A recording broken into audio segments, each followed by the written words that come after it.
Hello friends, आज जो topic हम डिस्कस करने जा रहे हैं बोहर का परमाणु मॉडल। बोहर का परमाणु model REET level 2, JET, ICAR, RPSC, second grade, first grade, इन सब के अंदर जितने भी साइंस से रिलेटेड कम्पिटिटिव एग्ज़ाम है, चाहे वो नीट हो चाहे IIT हो, उनमें सब में ये टॉपिक फॉलो होता है। लेकिन अपने अभी जो मेन फोकस है रीट और जेट पे, तो उन्हीं के अकॉर्डिंग मैं ये टॉपिक बना रहा हूँ। ज़्यादा डीप नहीं जाऊँगा जितना पेपर के अंदर पूछा जाता है, क्योंकि नीट और IIT के जो एग्ज़ाम है उसमें काफ़ी डीप चला जाता है। फर्स्ट ग्रेड में भी बहुत डीप जाता है बोहर मॉडल। तो जब फर्स्ट ग्रेड के लिए या नीट या IIT के लिए मैं बनाऊंगा तब उसमें थोड़ा गहराई में बात करूंगा। अब जो जनरल सी बात हम करेंगे, बोहर मॉडल क्या है। तो बोहर ने जो परमाणु प्रतिरूप दिया, जो मॉडल दिया बोहर ने, उसमें उसने जो तथ्य कहे, उसमें सबसे मेन बात जो कही उसने, इलेक्ट्रॉन जो होते हैं वो नाभिक के चारों ओर वृत्ताकार कक्षाओं में घूमते हैं। वृत्ताकार कक्षाओं में, इन कक्षाओं को बोहर ने ऊर्जा स्तर नाम दिया। ऊर्जा स्तर या कोश। तो कोश या ऊर्जा स्तर कहा बोहर ने इन कक्षाओं को, ऊर्जा स्तर या कोश। तो बोहर के अनुसार जब इलेक्ट्रॉन नाभिक के चारों ओर चक्कर लगाता है तो वो वृत्ताकार पथों में या वृत्ताकार कक्षाओं में घूमता है। बोहर ने इन वृत्ताकार कक्षाओं को ऊर्जा स्तर या कोश नाम दिया। पहली कक्षा के लिए बोहर ने K, दूसरी कक्षा को बोहर ने L, तीसरी कक्षा को बोहर ने M और चौथी कक्षा को बोहर ने N से व्यक्त किया। तो ऊर्जा स्तर, पहला ऊर्जा स्तर है तो K से, दूसरे को L से, तीसरे को M से, चौथे को N से। जैसे एक डायग्राम मैं ड्रॉ कर रहा हूँ, जैसे ये मान लो नाभिक है सपोज, तो ये पहला कोश, ये दूसरा कोश, ये तीसरा कोश और ये चौथा कोश, या ऊर्जा स्तर कह दें हम। पहला ऊर्जा स्तर, दूसरा ऊर्जा स्तर, तीसरा, चौथा। तो ये पहला ऊर्जा स्तर है तो इसके लिए N बराबर 1 हो गया, या इसको K कोश भी कहते हैं। ये दूसरा ऊर्जा स्तर है तो इसके लिए N बराबर 2 हो गया, या इसको L ऊर्जा स्तर भी कहते हैं।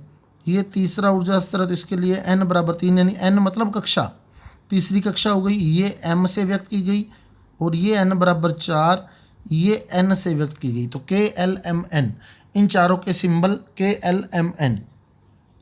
और किसी भी कक्षा में जो इलेक्ट्रॉन की अधिकतम संख्या होती है, किसी भी कक्षा में या ऊर्जा स्तर में इलेक्ट्रॉन की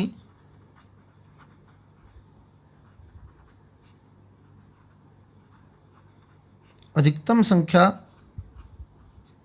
उसका सूत्र है 2n²। किसी भी कक्षा में या किसी भी ऊर्जा स्तर में इलेक्ट्रॉन की अधिकतम संख्या 2n²। जैसे मान लो अपने को कह दे पहली कक्षा,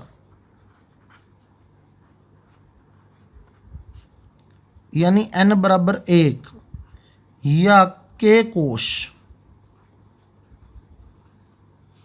में अधिकतम कितने इलेक्ट्रॉन होंगे। तो K कोश के लिए N का मान 1 हो गया, तो N का मान यहाँ 1 रखेंगे। अधिकतम इलेक्ट्रॉन की जो संख्या होगी उसका सूत्र है 2n²। और पहली कक्षा के लिए N का मान 1 हो गया, तो 2 × 1 का स्क्वायर, 1 का स्क्वायर 1 हो गया, 2 × 1 यानी 2। तो पहली कक्षा में अधिकतम 2 ही इलेक्ट्रॉन भरे जा सकते हैं। तो अब मैं वो इलेक्ट्रॉन दिखा रहा हूँ। तो पहली कक्षा में अधिकतम 2 ही इलेक्ट्रॉन भरे जा सकते हैं। तो जैसे एक इलेक्ट्रॉन ये भर दिया पहली कक्षा में और एक इलेक्ट्रॉन ये भर दिया पहली कक्षा में, तो ये पहली कक्षा में अधिकतम 2 इलेक्ट्रॉन हम भर सकते हैं। ऐसे ही दूसरी कक्षा की बात करें, यानी L कोश की बात करें हम, तो इसमें जो अधिकतम इलेक्ट्रॉन आएंगे, सूत्र वही रहेगा 2n²। लेकिन यहाँ n की वैल्यू 2 हो गई, कक्षा दूसरी है तो n की वैल्यू 2 हो गई, कक्षा तीसरी होगी तो n की वैल्यू 3 हो जाएगी, कक्षा चौथी होगी तो n की वैल्यू 4 हो जाएगी। तो 2 × 2 का स्क्वायर यानी 2 × 4, इसका मतलब दूसरी कक्षा में अधिकतम 8 इलेक्ट्रॉन हो सकते हैं। ऐसे ही M कोश के लिए निकाल लेंगे। M कोश तीसरा कोश हो गया, तो n की वैल्यू 3 रख देंगे। तो जब n की वैल्यू 3 रखेंगे तो अधिकतम इलेक्ट्रॉन की जो संख्या आएगी वो यहाँ 18 आएंगी। 2 इंटू 3 का स्क्वायर, 3 का स्क्वायर 9 हो जाएगा, 9 इंटू 2 18 हो जाएगा। ऐसे ही n कोश के लिए सोल्व कर सकते हैं। n कोश में अधिकतम इलेक्ट्रॉन 32 होते हैं, क्योंकि उसके लिए स्मॉल n का जो मान हो जाएगा वो 4 हो जाएगा।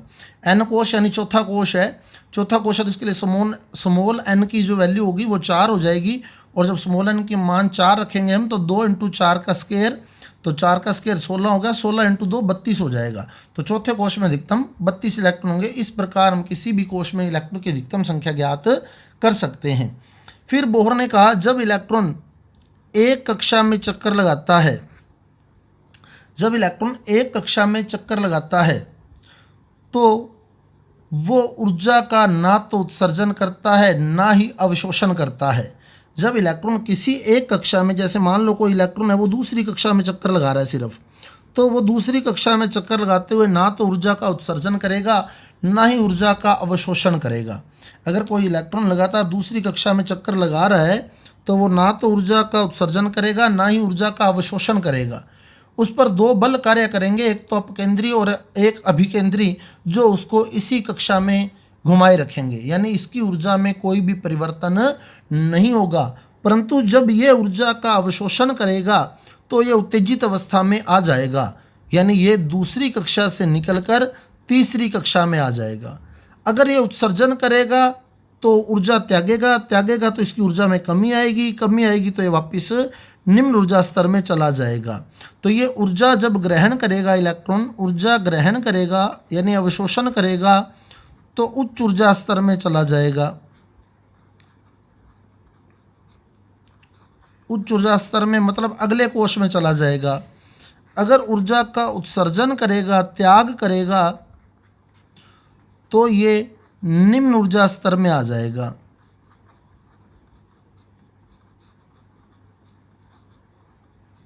तो ये निम्न ऊर्जा स्तर में आ जाएगा। ऊर्जा ग्रहण करेगा तो उच्च ऊर्जा स्तर में चला जाएगा, ऊर्जा त्यागेगा तो निम्न ऊर्जा स्तर में आ जाएगा। और जब ये ऊर्जा ग्रहण की जाती है या ऊर्जा त्यागी जाती है तो ये ऊर्जा जो होती है फोटोन के रूप में त्यागी जाती है या ग्रहण की जाती है। तो इलेक्ट्रॉन द्वारा जो ऊर्जा ग्रहण की जाती है, जो ऊर्जा त्यागी जाती है, वो फोटोन के रूप में त्यागी जाती है। और फोटोन की जो संख्या होती है, फोटोन की संख्या का सूत्र जो होता है वो डेल्टा एन प्लस 1/2 होता है। Delta n plus 1/2। Delta n क्या है? डेल्टा एन है कक्षों का अंतर। जैसे मैं कहूँ कोई इलेक्ट्रॉन तीसरी कक्षा से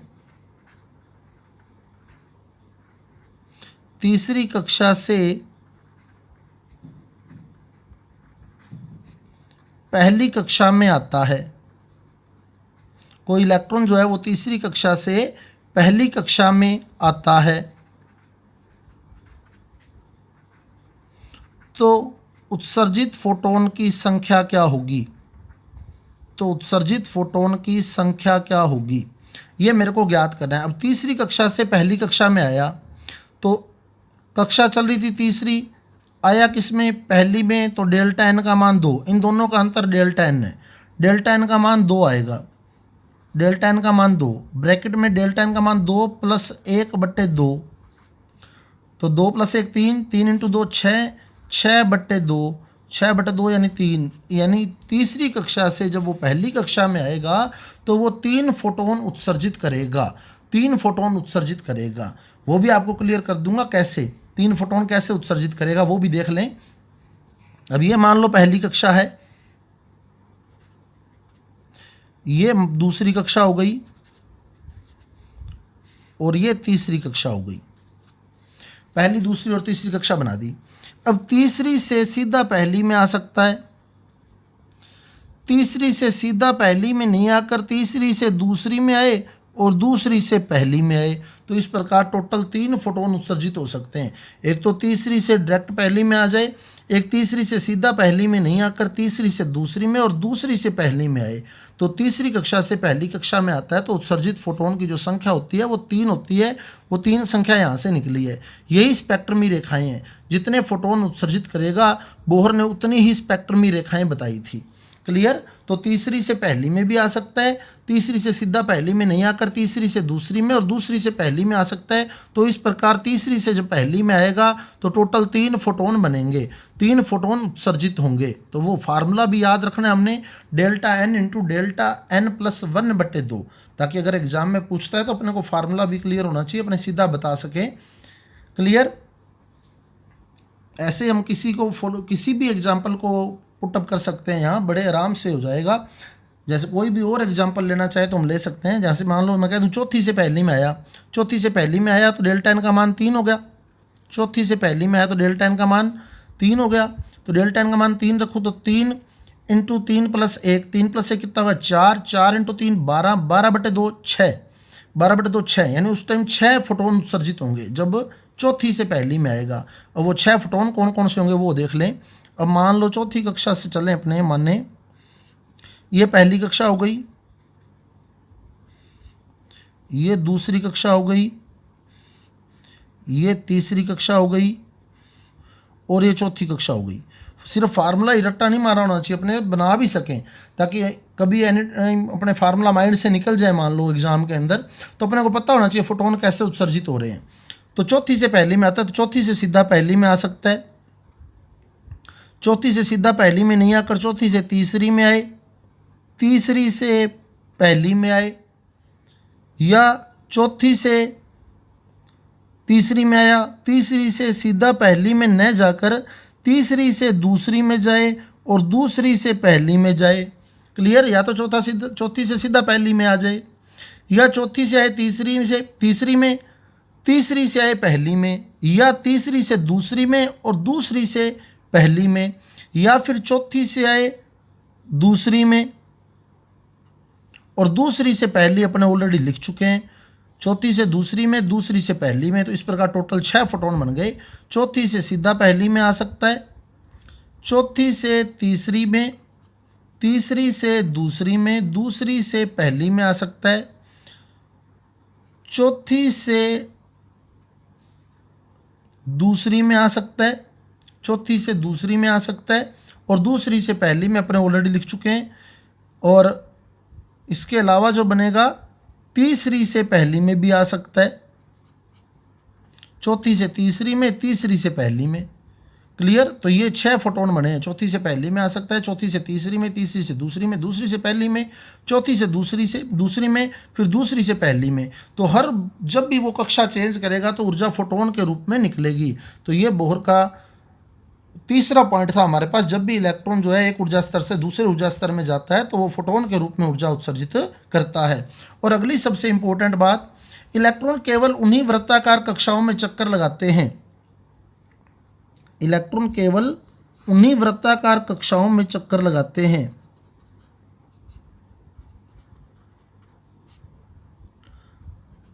जिनके लिए कोणीय संवेग का मान MVR बराबर NH/2π होता है, जहाँ n का मान 1 हो, 2 हो, 3 हो या 4 हो, पूरा पूरा आना चाहिए। यानी कक्षा या पहली होनी चाहिए या दूसरी या तीसरी या चौथी। MVR बराबर NH/2π, कोणीय संवेग का मान MVR बराबर NH/2π होता है, जहाँ n का मान पूरा पूरा आएगा 1, 2, 3, 4। जैसे अब इसी डायग्राम पे मैं वापस आ रहा हूँ। वृत्ताकार पथ तो मैं यहाँ भी दिखा सकता हूँ, देखो बीच में इस जगह पे ये भी वृत्ताकार पथ हो सकता है। ये बीच में मैंने एक वृत्ताकार पथ दिखाया है, लेकिन इलेक्ट्रॉन इस वृत्ताकार पथ में नहीं घूमेगा।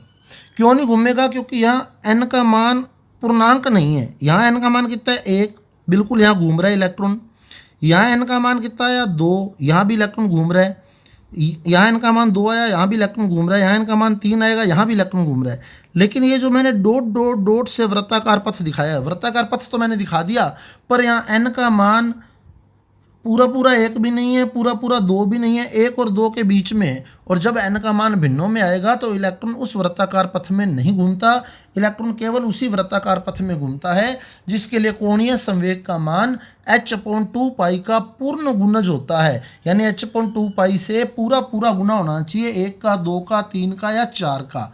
तो MVR बराबर NH/2 पाई होता है। क्लियर। अब हमारे से ये भी पूछ सकता है तीसरी कक्षा के लिए कोणीय संवेग का मान है। तो तीसरी कक्षा के लिए कोणीय संवेग कहता है तो अपने सूत्र लगाएंगे MVR बराबर 3h/2 पाई। तीसरी कक्षा उसने कह दी तो n का मान 3 रख देंगे। अगर वो कहता है चौथी कक्षा के लिए तो हम सूत्र लगाएंगे MVR बराबर 4h/2 पाई। तो 4 × 2 कट जाएगा तो 2h/पाई उत्तर आ जाएगा। अगर वो कहता है पहली कक्षा के लिए तो n का मान हम 1 रख देंगे, तो n का मान 1 रखेंगे तो h/2 पाई आ जाएगा। ये पहली कक्षा का कोणीय संवेग आ गया जब n बराबर 1 है। ये चौथी कक्षा का कोणीय संवेग आ गया जब n बराबर 4 है। ये तीसरी कक्षा का कोणीय संवेग आ गया जब n बराबर 3 है। तो इस प्रकार हम कोणीय संवेग की भी गणना कर सकते हैं। तो ये बोहर के मॉडल के मुख्य बिंदु थे। अब हम इसमें त्रिज्या की भी बात करेंगे, त्रिज्या के बारे में भी चर्चा करेंगे। त्रिज्या का सूत्र बताऊंगा आपको, कैलकुलेशन नहीं बताऊंगा, फिर अगर ज़रूरत पड़ेगी तो मैं कैलकुलेशन बता दूंगा कैसे करते हैं। पर अपने एक बार फार्मूले की चर्चा करेंगे कि त्रिज्या का फार्मूला क्या है। उससे पहले बोर मॉडल की मेन कमियां देख लें अपने कि क्या कमियां रही बोर मॉडल की, फिर त्रिज्या की बात करेंगे अपने। सबसे पहली बात, बोहर मॉडल जो है, अब कमियां नोट रखना, सबसे इम्पोर्टेंट कमी इसकी है कि ये केवल एक इलेक्ट्रॉन तंत्र पर लागू होता है।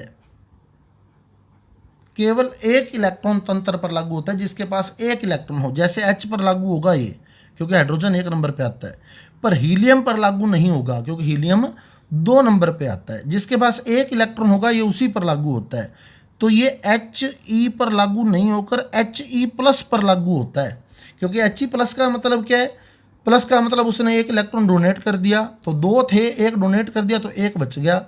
ऐसे ये Li पर लागू नहीं होता क्योंकि Li 3 नंबर पे आता है, लेकिन Li+2 पर लागू होता है। +2 का मतलब वो 2 इलेक्ट्रॉन डोनेट कर देगा।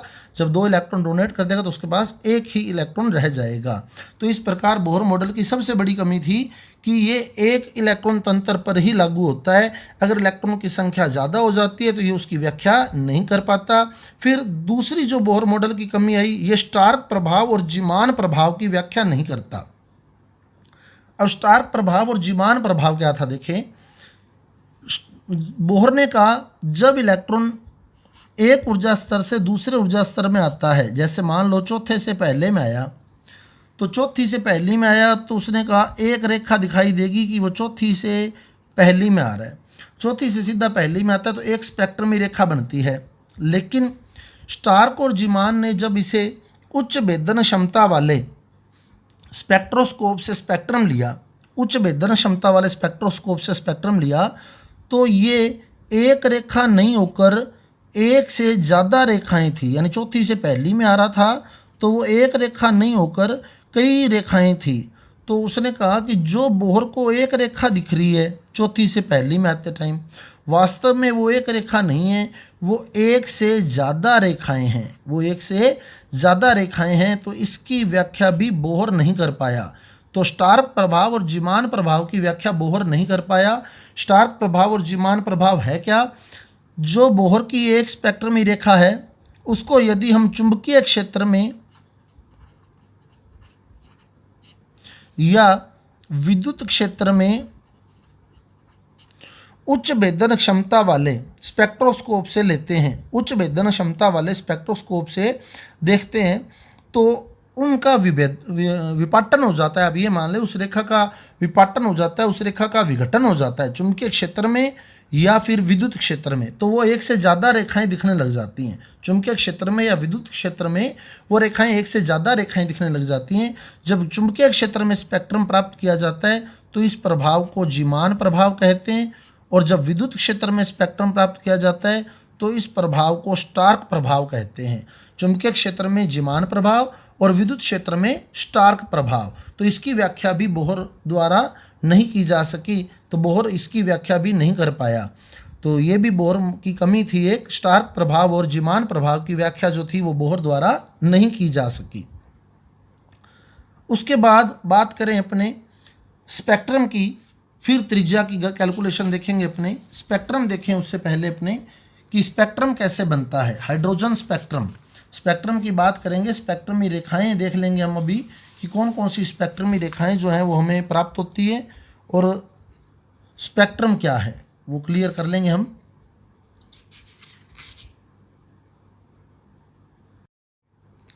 हाइड्रोजन परमाणु का उत्सर्जन स्पेक्ट्रम। अब हाइड्रोजन परमाणु का उत्सर्जन स्पेक्ट्रम में कौन कौन सी रेखाएं हैं फिर आपको बता दूं मैं, रीट और जेट लेवल के हिसाब से ही मैं अभी करवा रहा हूं। तो फर्स्ट ग्रेड सेकंड ग्रेड में भी ये टॉपिक आता है, तो उसमें थोड़ा डीप जाना पड़ता है अपने को। रिडबर्ग कांस्टेंट की बात भी हम लोग करते हैं, तो उतना गहराई में अभी जाने की ज़रूरत नहीं है हमारे को।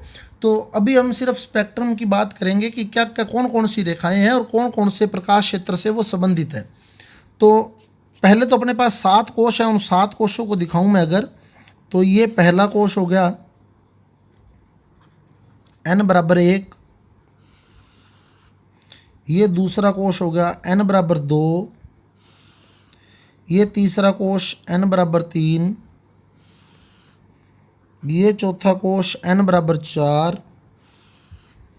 ये पांचवा कोश n=5, ये छठा कोश n=6 और ये सातवां कोश n=7। अब कौन कौन सी श्रेणियां हैं वो देखें हम लोग। श्रेणियां कौन कौन सी हैं। अब उत्तेजित अवस्था से इलेक्ट्रॉन जो है वो पहली कक्षा में आ रहा है।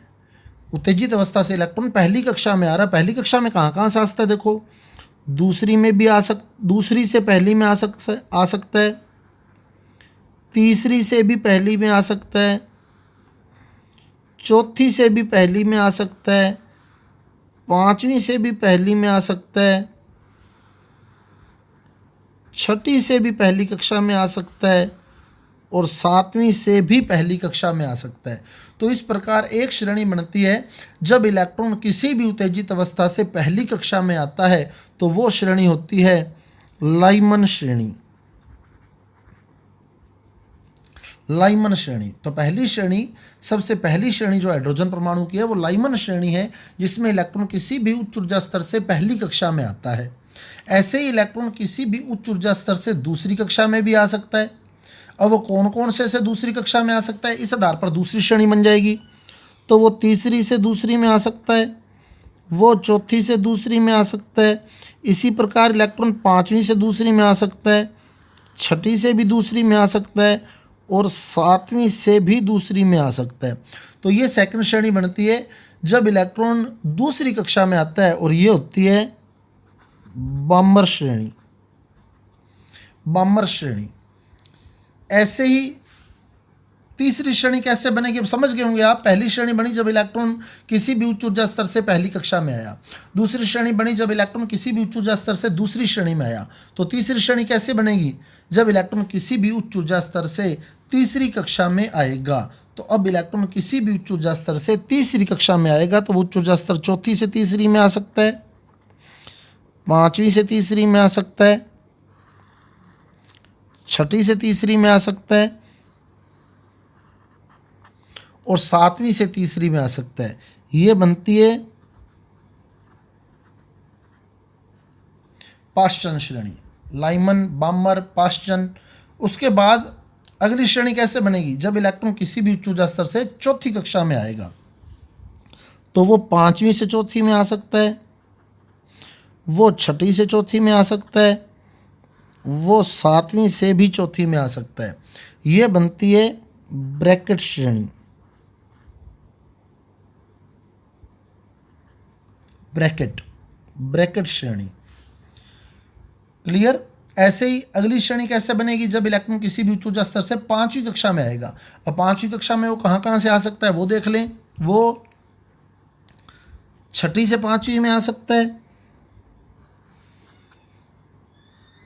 सातवीं से भी पांचवी में आ सकता है। ये बनती है फुंड श्रेणी।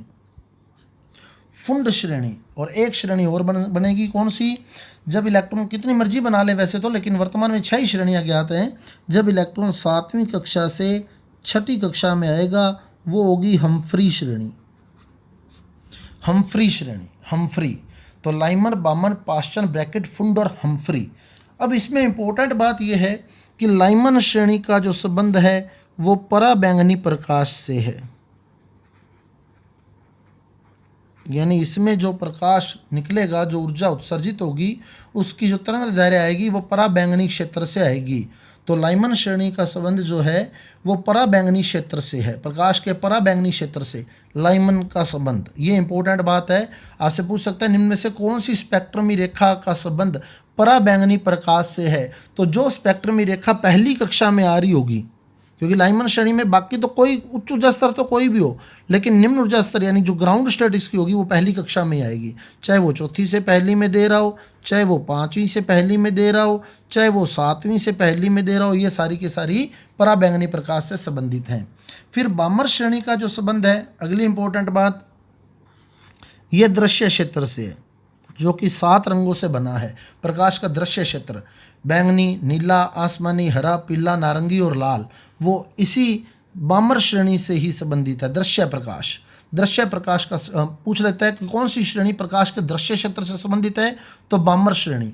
बामर श्रेणी की पहली 4 रेखाएं दृश्य प्रकाश से संबंधित हैं, पहली 4 रेखाएं दृश्य प्रकाश से संबंधित हैं। उसके बाद जितनी भी श्रेणियां हैं सारी की सारी अवरक्त, प्रकाश के अवरक्त क्षेत्र से संबंधित हैं। तो इंपॉर्टेंट क्वेश्चन है ये कि कौन सी श्रेणी पराबैंगनी क्षेत्र से है, कौन सी स्पेक्ट्रमी रेखा पराबैंगनी क्षेत्र से है, कौन सी स्पेक्ट्रमी रेखा दृश्य क्षेत्र से है। तो जो दूसरी कक्षा में आ रही होगी, चाहे वो चौथी से दूसरी में लाए, चाहे वो तीसरी से दूसरी में लाए, चाहे वो 5वीं से दूसरी में लाए, और चाहे वो 6ठी से दूसरी में लाए, ये चारों के चारों दृश्य प्रकाश से संबंधित हैं। आगे वाली सारी अवरक्त प्रकाश से संबंधित हैं, अवरक्त क्षेत्र से संबंधित हैं प्रकाश के। तो ये स्पेक्ट्रम था हमारे पास हाइड्रोजन परमाणु का, जिसकी अपने चर्चा करनी थी।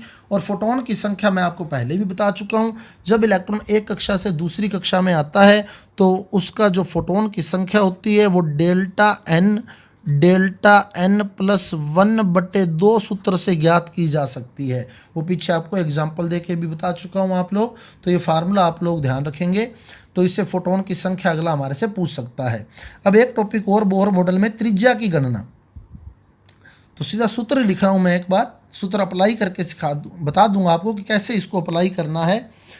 और त्रिज्या की गणना, अब त्रिज्या की गणना कैसे करते हैं, बोहर के अनुसार जो त्रिज्या का सूत्र है R = 0.529 × n² एनस्ट्रॉम। तो अपने को वो वैसे व्युत्पन्न नहीं करवाएगा, फिर भी आप कहेंगे तो मैं आपको बता दूंगा कि व्युत्पन्न कैसे किया गया इसका, लेकिन फार्मूला एक बार अपने को लर्न करना है। R = 0.529 × n²/z, जहाँ n क्या है, कक्षा है, जिस कक्षा से संबंधित है इलेक्ट्रॉन, और z जो है वो परमाणु क्रमांक है। z क्या है, यहाँ परमाणु क्रमांक है, z परमाणु क्रमांक। अब जैसे कुछ क्वेश्चन मैं करके बता रहा हूँ, 1-2 क्वेश्चन मैं कर देता हूँ। जैसे मैंने प्रश्न लिख दिया,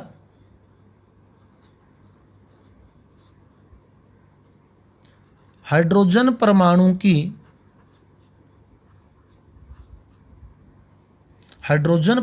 की तीसरी कक्षा, हाइड्रोजन परमाणु की तीसरी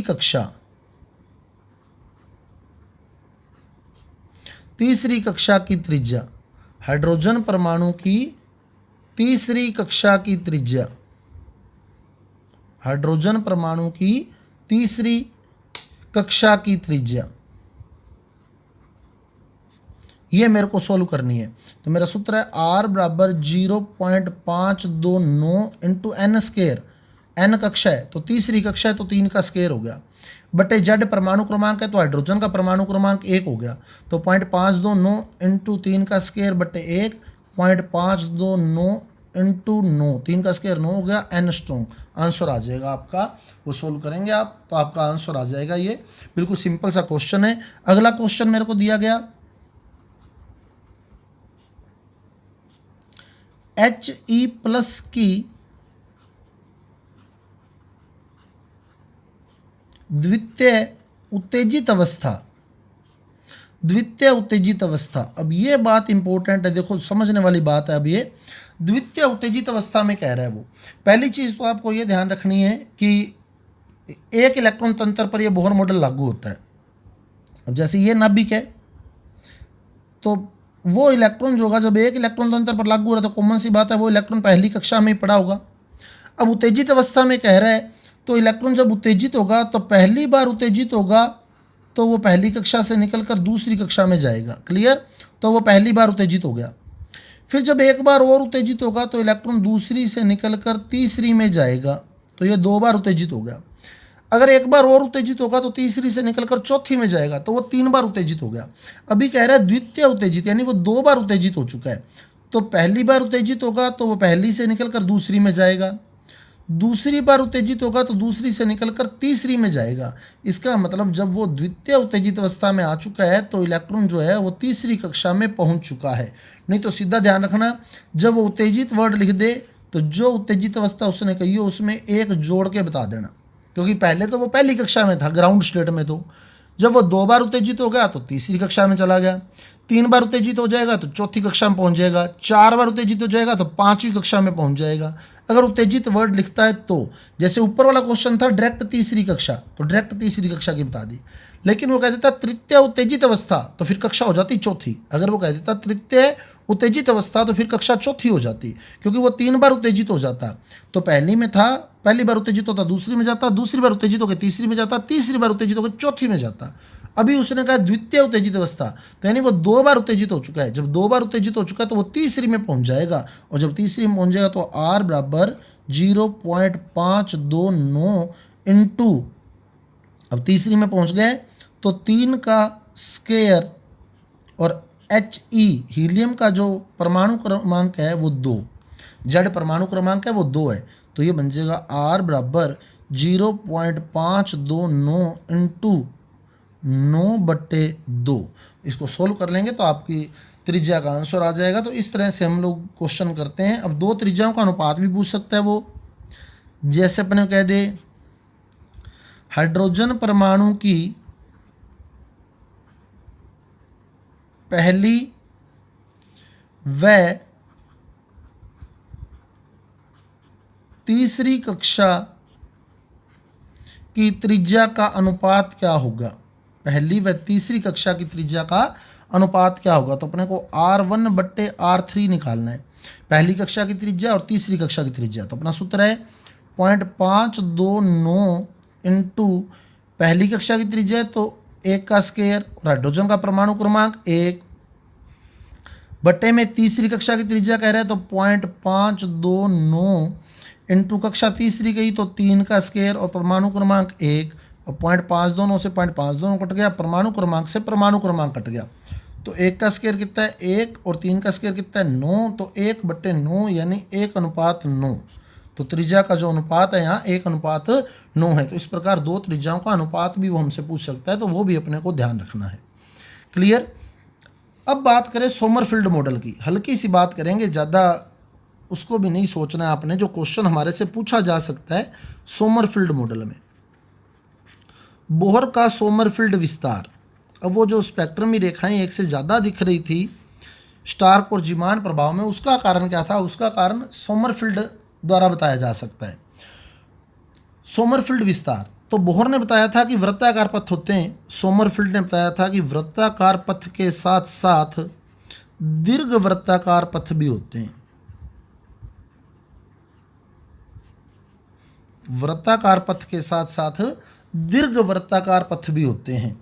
तो ये कभी क्वांटम संख्याएं जब मैं आपको बताऊंगा, तो क्वांटम संख्याओं वाला जब मैं टॉपिक डालूं तो उसमें सोमरफील्ड विस्तार को आप लोग पूरे डिटेल से देख सकते हैं, वहाँ आपको पूरा डिटेल से क्लियर किया होगा। वृत्ताकार और दीर्घ वृत्ताकार 2 तरह के पथ होते हैं। जैसे हर कक्षा के अंदर प्रत्येक कक्षा में एक वृत्ताकार पथ होता है, एक वृत्ताकार पथ। जैसे मेरे को कहा K कोश यानी पहली कक्षा है तो उसमें एक ही पथ होगा जिसमें वो वृत्ताकार ही होगा, इसमें कोई दीर्घ वृत्ताकार पथ नहीं होगा। अब एल कोश कह दिया, एल यानी दूसरा कोश। दूसरे कोश में एक पथ वृत्ताकार होता है और एक दीर्घ वृत्ताकार होता है। जो कोश की संख्या है उतने ही उसमें पथ होते हैं।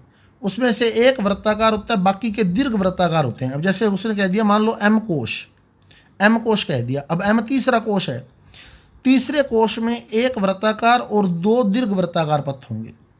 ऐसे ही मान लो उसने कह दिया एन कोश। अब एन चौथा कोश है, चौथे कोश में एक वृत्ताकार और तीन दीर्घ वृत्ताकार पथ होते हैं। तो ये सोमरफेल्ड ने बताया था, वृत्ताकार पथ के साथ साथ दीर्घ वृत्ताकार पथ भी होते हैं। वो दीर्घ वृत्ताकार निकालेंगे कैसे? चौथा कोश है तो एक वृत्ताकार है और तीन दीर्घ वृत्ताकार है। तीसरा कोश है तो एक वृत्ताकार है, दो दीर्घ वृत्ताकार है। मोटा मोटा आइडिया आपको दे दिया है। दूसरा कोश है तो एक वृत्ताकार है और एक दीर्घ वृत्ताकार है। और अगर पहला ही कोश है तो उसमें सिर्फ वृत्ताकार पथ होगा, कोई भी पथ दीर्घ वृत्ताकार नहीं होगा। तो ये सोमरफेल्ड विस्तार था। अब एक छोटा सा टॉपिक इसमें मैं और टच करना चाहता हूं, जिसमें हम लोग जो अति भारी तत्व हैं उनका नामकरण कैसे किया जाता है। अति भारी तत्वों का नामकरण कैसे किया जाता है, बिल्कुल छोटा सा टॉपिक है, उस टॉपिक को मैं टच कर रहा हूं। जिनका परमाणु क्रमांक जो है वो 104 से ज़्यादा है, 100 से ज़्यादा मान लें आप, 100 से ऊपर वालों का आजकल आयुपेशी नामकरण करते हैं। वो आयुपेशी नामकरण कैसे किया जाता है वो देखना है हमने। तो जीरो के लिए नील का यूज किया जाता है, जीरो के लिए नील, एक के लिए अन्न, दो के लिए बाई,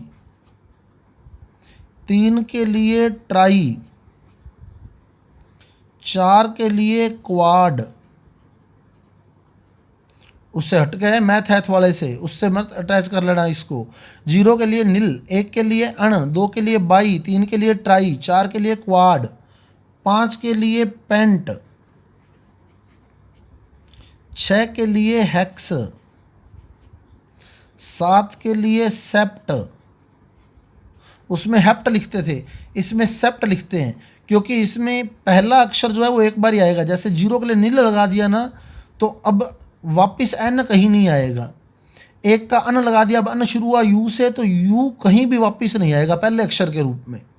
ऐसे ही 6 के लिए हेक्स लगा दिया तो हेक्स शुरू हुआ एच से, तो 7 के लिए मैं हेप्ट नहीं लिख सकता, यानी उसको एच से शुरू नहीं कर सकता, तो 7 के लिए सेप्ट, 8 के लिए ओक्ट और 9 के लिए एन, ENN। तो ये कुछ पूर्व लगन है। जीरो के लिए नील लगाया जाता है, एक के लिए अन लगाया जाता है, दो के लिए बाई लगाया जाता है, तीन के लिए ट्राई लगाया जाता है, चार के लिए क्वाड लगाया जाता है, पाँच के लिए पेंट लगाया जाता है, छः के लिए हेक्स लगाया जाता है, सात के लिए सेप्ट लगाया जाता है, आठ के लिए ओक्ट लगाया जाता है और 9 के लिए एन लगाया जाता है। 9 के लिए नोन नहीं लगा सकते, वहाँ 9 का नोन लगाते हैं, क्योंकि नोन लिखता तो मैं NON लिखता तो वो एन से शुरू होता, और एन मैं जीरो के लिए लिख चुका हूँ, नील लिख चुका हूँ, जीरो को एन से शुरू कर चुका हूँ, तो एन से वापस कोई भी और अक्षर शुरू नहीं होगा। क्यों नहीं होगा वो भी बता देता हूँ। जैसे मान लो मैं अब 109 ही लिखूँ, 109 का नाम भी लिखना है और प्रतीक भी लिखना है। तो एक के लिए क्या लिखते हैं? अण, तो एक का अण लिख दिया। जीरो के लिए क्या लिखते हैं? नील, जीरो का नील लिख दिया। और 9 के लिए क्या लिखते हैं? एण, 9 का एण लिख दिया। और अनुलग्न लगता है ईयम, तो ये बन गया अन्न नील एनियम, अन्न नील एनियम एनियम। और इसका जो सिंबल है, एक के लिए अण का यू लिखा जाएगा, जीरो के लिए नील, नील का एन लिखा जाएगा, और 9 के लिए एन का ई लिखा जाएगा। तो इसका सिंबल बनता है UNE। तो अगर मैं यहाँ भी नॉन लिखा, मान लो यहाँ नॉन लिखा होता तो फिर वो UNN हो जाता। अब अपने को पता कैसे लगता कि एन नील का है या एन नॉन का है, इसलिए वो एक अक्षर एक के लिए यूज़ किया जाता है। ऐसे ही देखो, मान लो 114 का लिखना है, 114 का, तो एक का अण, फिर एक का अण, फिर 4 का क्वाड, तो अन्न क्वाडियम, ये तो नाम हो गया। अन्न क्वाडियम, ये तो हो गया नाम, और सिंबल हो गया UUQ। ऐसे मान लो 107 लिखना है, 107, तो एक का अण, जीरो का नील, 7 का सेप्ट, तो नाम तो हो जाएगा अन्न नील सेप्टियम और प्रतीक हो जाएगा UNS। ऐसे ही अगर 105 लिखना है, तो एक का अण, 0 का नील और 5 का पेंट, तो अननील पेंटियम, ये तो नाम बन गया अननील पेंटियम और सिंबल हो गया UNP। तो इस प्रकार से हम जो अति भारी तत्व होते हैं, परमाणु होते हैं या तत्व होते हैं, उनका हम लोग प्रतीक जो है या नाम जो है इस प्रकार से लिखते हैं। या IUPAC नाम लिखा है हमने, वर्तमान में IUPAC नाम यूज किए जाते हैं सुपर हैवी एलिमेंट्स के लिए। वो भी आगे आवर्त सारणी वाला चैप्टर जब करवाऊंगा तो और चर्चा करेंगे। अभी मैंने एक छोटी सी बात इसमें बता दी है आपको। ये मेरा टॉपिक था परमाणु संरचना वाला। अगर आपको समझ आया है तो कृपया मेरे वीडियो को लाइक करें, आगे ज़्यादा से ज़्यादा शेयर करें और मेरे चैनल को सब्सक्राइब करें। Thank you.